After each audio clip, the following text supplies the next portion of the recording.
As the prophet of esports, I rely on trustworthy and meaningful data every day. Data from our research partner YouGov offers the most complete view of esports fans and gamers in the world, providing context to who they are, what they think, the brands they buy, and things they do.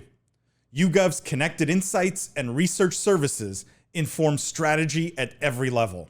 If you're a team, a brand, agency, or rights holder, you should be talking with YouGov. Their partners measure and maximize ROI and are telling compelling stories with data. Visit yougov.com/gaming-esports to learn more. I have two stories that I want to tie together here again because they're the same theme. And this is around influencers, okay? And so the first story is streaming superstar TimTheTatman joins North Texas's Complexity Gaming. He's a Dallas Cowboys fan. He's joining Complexity. Complexity actually is now owned by GameSquare, correct? I believe, yeah. Public company. TimTheTatman, he has 2.6 million Twitter followers, and he's now going to be a full-time creator, basically, for Complexity. I want to put this story, because we've talked about influencers getting signed to like platforms like YouTube, Twitch, etc. But I want to put this story next to this one, which is Pokimane keeps getting a lot of esports org offers, but is turning them all down.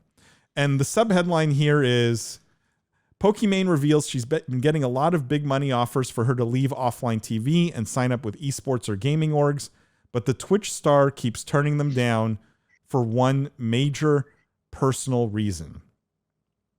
Curious what you guys think that reason is. Does it say it, or do we just have to guess and not know the answer? No, she does say it. Oh, it says it in the article. Mm-hmm. I'm guessing the reason is that she makes more money otherwise. Well, I'll quote her directly. She says, "I've got a lot of offers from orgs, but I always felt like I don't want to. Even throughout my whole come up, I got offers. Look, I don't know.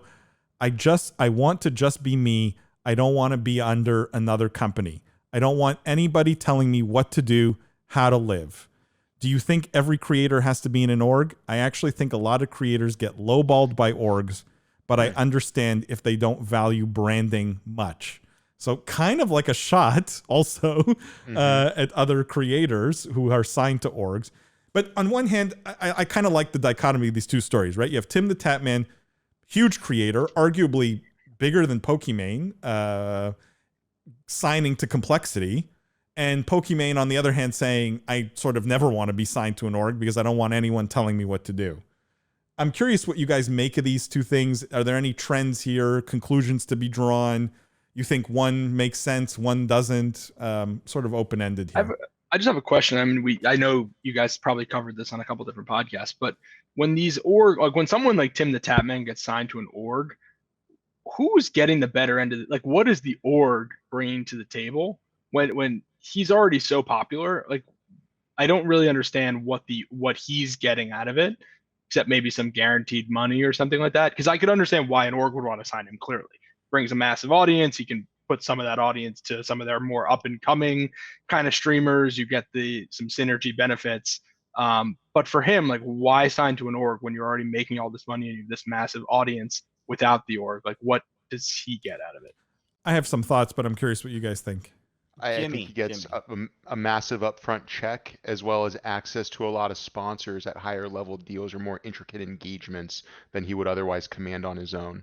So, he could get any sponsor he wants, I'm sure, but maybe that check is a little bit larger because it's not just them sponsoring TimTheTatman for a one-off collab or a year-long collab. They're sponsoring now his org, and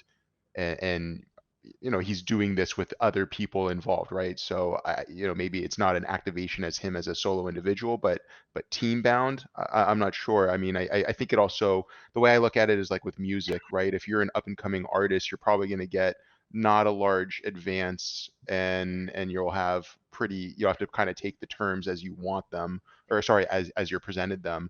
The more famous you become, right, the more they pay you, and the more bargaining power you have to dictate your album and your releases, or rather just what's expected of you.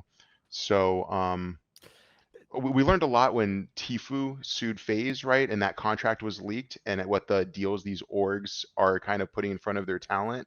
I think I definitely want to hear from William as probably someone that has more experience than most of us here on this, but I would say Tim gets a lot of money up front as well as more access to sponsors that he doesn't have to go looking for.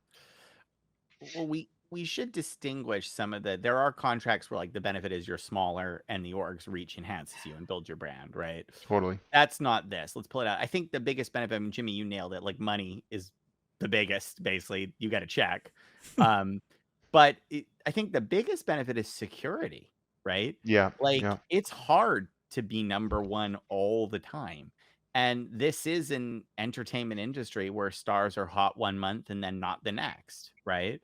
And while it's true that it seems like the big names on Twitch tend to be stickier, even they have rises and falls. And I think probably one of the biggest benefits is, yes, you might give up a bunch of things in the short term, but potentially I'm guessing some of these contracts have longer term clauses or extension options that let a creator feel like, okay, I know I can be earning at this level for the next 5 years, right? I know that this is a commitment. That means a lot, bluntly, right? When this is, I think, a high pressure, intensive industry. I don't think it's easy to stay number one on the Twitch charts. I think it's exhausting and I think it's stressful. And I think everybody is gunning to replace you. And I think being able to lock in a level of performance for the long term has a lot of value to certain types of people. Yeah, and the whole Dr. Lupo going to YouTube, William, backs up that completely. Like he said outright, it's about the safety, security. I literally wanted to reference that article. I couldn't remember the guy who had moved, but you nailed it. Yeah, you nailed it.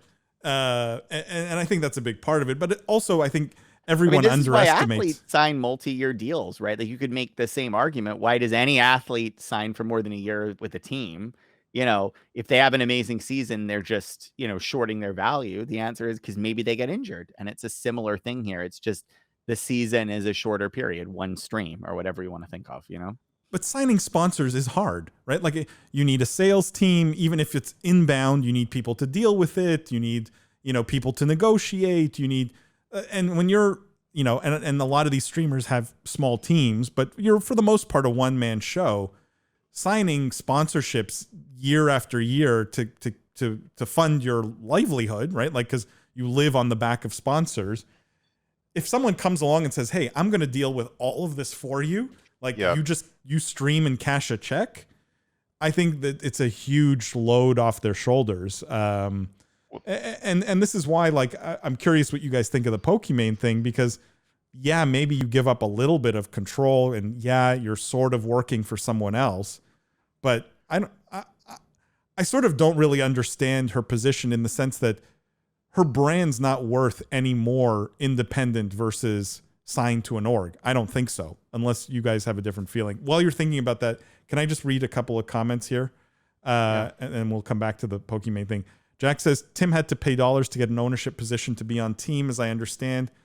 Jack, I don't think so. I think the article mentioned that he's going to be an owner, but I strongly suspect, because it was never mentioned that he invested any money, that he's just given the equity as part of his deal. I would seriously doubt he's investing his dollars into the business. Maybe he would lower his asking price in exchange for that, right? Something like that. I would be, Stuart says, evening. Stuart, good evening. Welcome. Ramsey says, I think what Pokimane is missing here is the synergy when working with an org that aligns with your values/audience. Tim is a massive Dallas Cowboys fan, and I'm sure audiences align. That's a great point. Great point. Robert says, respect for Iman Anis on standing by the value of independence over association to esports organization. This decision expands her following and enhances her brand. I mean, Robert, I'm curious how you think it does, because I'm not convinced. I think I'm not convinced that she gets those two things. Stuart says it's likely more profitable, sustainable, as well as secure. Yeah, absolutely, Stuart. What this reminds me of is the show we did with Adrian Montgomery from Enthusiasts about a month back, right? And I thought we asked him something along these lines as to the different partners, players, whatever that they, because they do so much, but as to what they look for and what they kind of ask. And I think he said something to that extent where it was, I'm not going to go take this personality and conform them to my brand. We are going after them because we respect what they do and just want them to do it under our umbrella. So, maybe Pokimane had the wrong conversations with the wrong orgs where, yeah, they were trying to conform her or dictate what she was doing. I can't speak to that. But to Ramsey's point, I think Tim in Dallas, he's always posting about the Cowboys.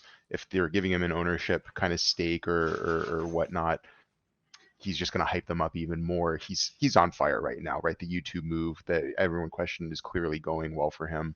I'm a fan of his too. I'm a part of the Tatman army. I like seeing him succeed. So this is just a cool story to me. Lindsay, do you have thoughts on the Pokimane thing? Sorry. Yeah, so I actually listened to a podcast just a little bit back about women-owned small businesses. And basically, when a woman-owned small business has a chance to scale, she usually has to do it by either selling out, typically to a male counterpart, or accepting investments from men, thus kind of losing the woman-owned part of the brand. So there was one person on this particular podcast who had grown a very successful handmade pasta company. And when it came time to scale, she didn't want to do either of those things. And so in order to maintain that it was her company and her business, she just chose not to scale. She chose not to seek a national partnership, even though it would have been massively more profitable and definitely more stable.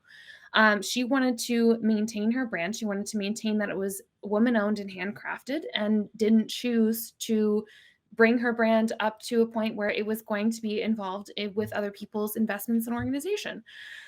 That is exactly the vibe I'm getting from Pokimane. And it absolutely could be that she hasn't met the right people or talked to the right organization yet, but she could also just really like where she's at and the team around her and what she's doing.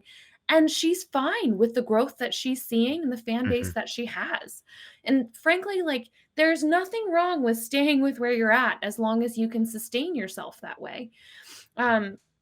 I hope for her sake, and I think it will, I hope it works out in the long term. I don't necessarily see this as a huge growth opportunity to build her audience, but I do think that by staying independent, she's able to completely control what she does, what she puts out, what sponsorships she takes, who she hires, who she works with, everything from A to Z.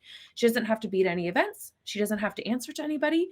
And in a male-dominated industry, that can be a really alluring thing, particularly for a woman. So I don't want to make this too terribly gendered, but I do think that she's basically just kind of like, I like where I'm at. I like who I work with, and I don't want to mess anything up. I'm good with where I'm at.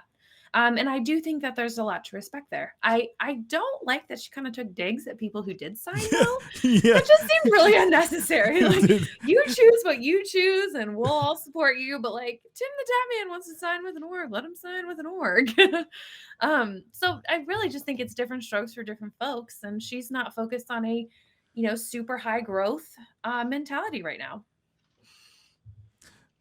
Lindsay, I couldn't agree more. And my harsh take on this was probably great personal decision for her, right? Great from a lifestyle standpoint, from all those good things, from a mental health, whatever, right? All these things that she values, I think, tremendously. And it was reflected. Remember when she dropped when she capped donations, right? Yeah. Where it's like she cared less about the making extra money and more about, fostering a community that was, a certain way.